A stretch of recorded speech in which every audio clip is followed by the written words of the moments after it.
What's happening, fam? L.A.R. movement still moving. Book is entitled Lessons from a Non-Custodial Father at Amazon, Kindle, and Create Space. A link will be in the description box below as usual. Go get it. This video is entitled Taking Advantage of Fatherlessness. I talked about this a while ago. So it's kind of a reboot. I think I talked about it a while ago. I'm not sure. But might have, might not. Whatever. There's a lot of situations when I talk to my homeboys that are fathers, and they see this and they peep this, and this is where a lot of single mothers don't get it. That people prey on single mothers because they can take advantage of the fatherlessness in the equation. And what winds up happening is, other people take advantage of the fractured relationships, and not necessarily just the fracture of the relationships, but the lack of information passed down.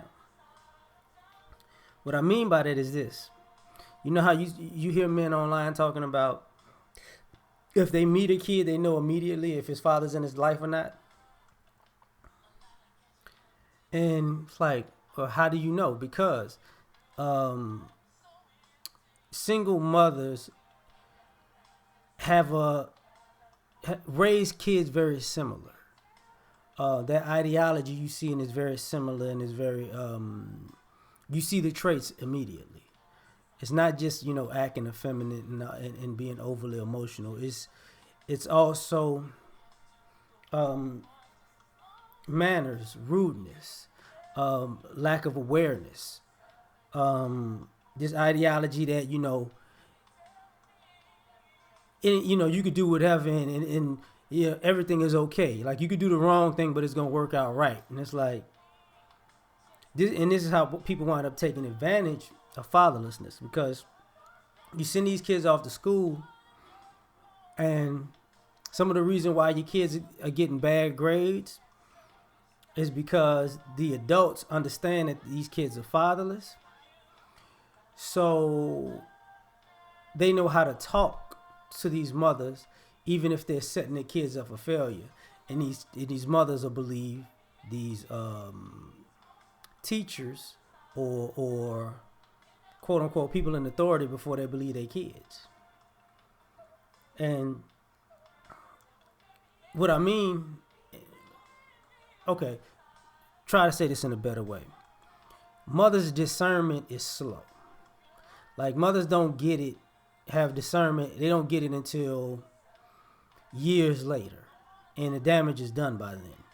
And this and people who can peep this, the fatherlessness in these families, know what they can get away with immediately, and by the time they're done doing their damage, the kid has moved on to a different situation, and now it's a new problem. And you see a lot of times these mothers are going from problem to problem to problem to problem, and they can't stop and say, okay, what is the root cause? Where did it start? Because they don't know.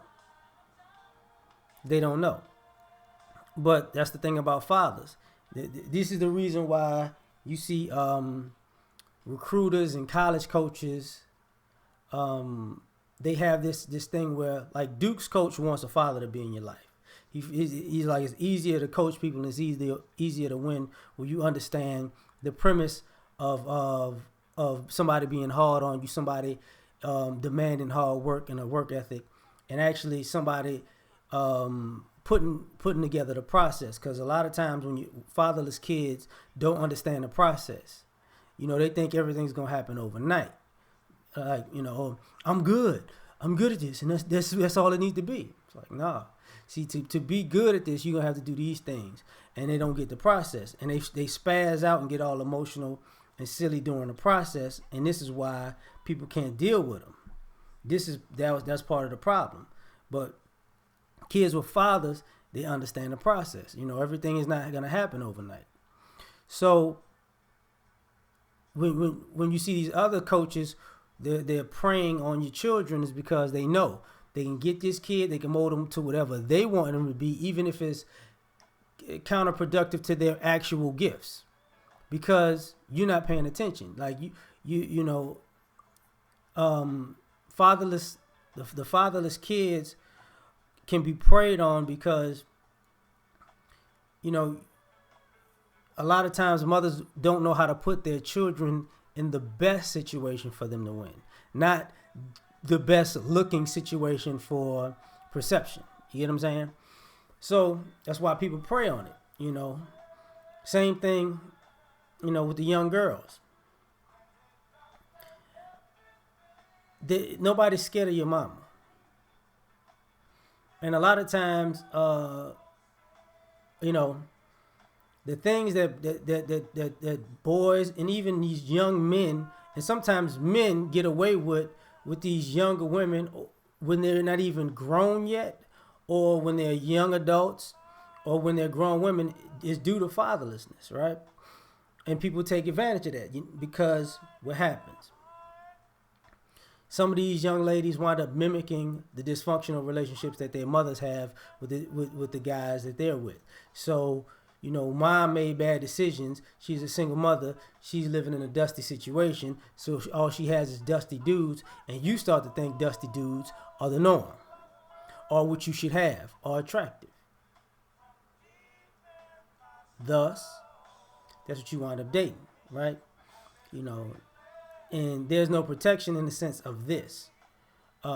Anything goes a lot of times with single mothers. You know, a lot of times with single mothers, you know, you could spend the night.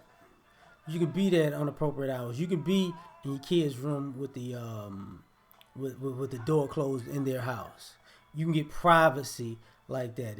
A lot of times these mothers don't have age limits or age restrictions on on the people that their children date, right?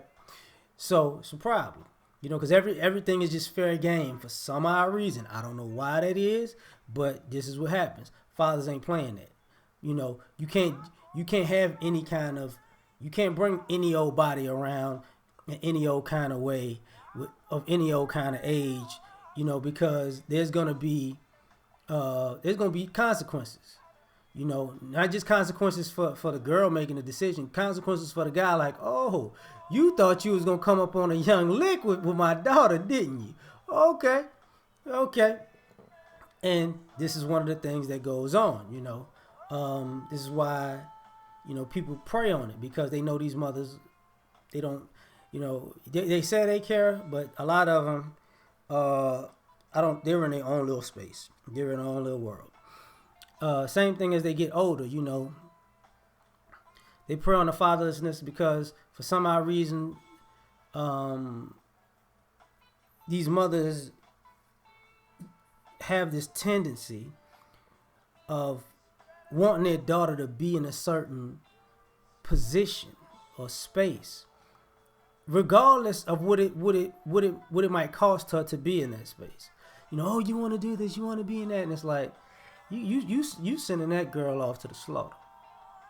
But you know, this is the thing, and and a lot of times this stems from, you know, and I know somewhere along the line somebody's gonna say, well, this is why fathers should be in lives, and this is why you should be providing, protecting. What is your issue? Well, I get that. I'm not talking about deadbeat dads. I'm talking about the situation that seems to be either on par or more prevalent than deadbeat dads, is where, you know, mothers want to feel power and be the mother and the father, but drop the ball.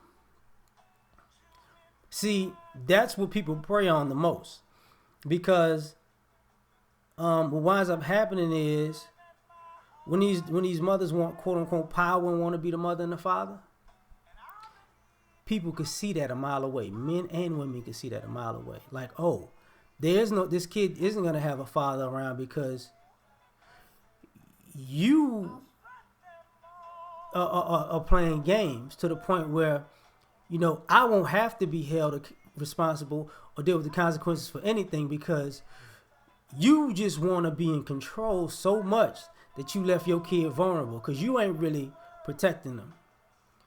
You know, because you want to win the battle between mom and dad so much that your child is going to lose. and you didn't sent them off. So what winds up happening is, this is how these, kids grow up, and they're like, I went through all of these situations. Because if you notice, when you look at a lot of adults now who talk about their childhood, a lot of them do not talk about their father not being in their life as like a rolling stone or deadbeat. They don't know what to say because they realize that their mother's that was their mother's MO, to make sure that the father wasn't there. So it's like, and they understand, like, because these kids become parents and they realize, you have to do certain things to make sure a person's not in your life. And what winds up happening is they realize the reason I was unprotected and the reason I was preyed on was because of this fatherlessness. And if I do the same things, my kid is going to be unprotected in certain ways. Because before I go, that's one of the major things is this is why a lot of kids don't have skills. This is why a lot of kids, this is why you see a number of adults going back to school to get their education. Like I'm talking like bachelor's type stuff. So it's like, because of, they were preyed on. They thought everything else was more important, and now guess what? Now you see them like, okay, they're starting from scratch.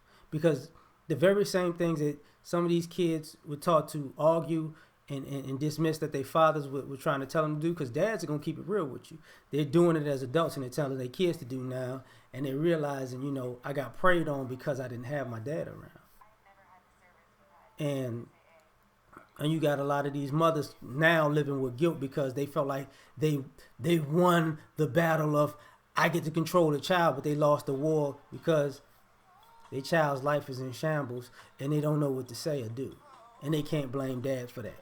So, we out on this one. Peace.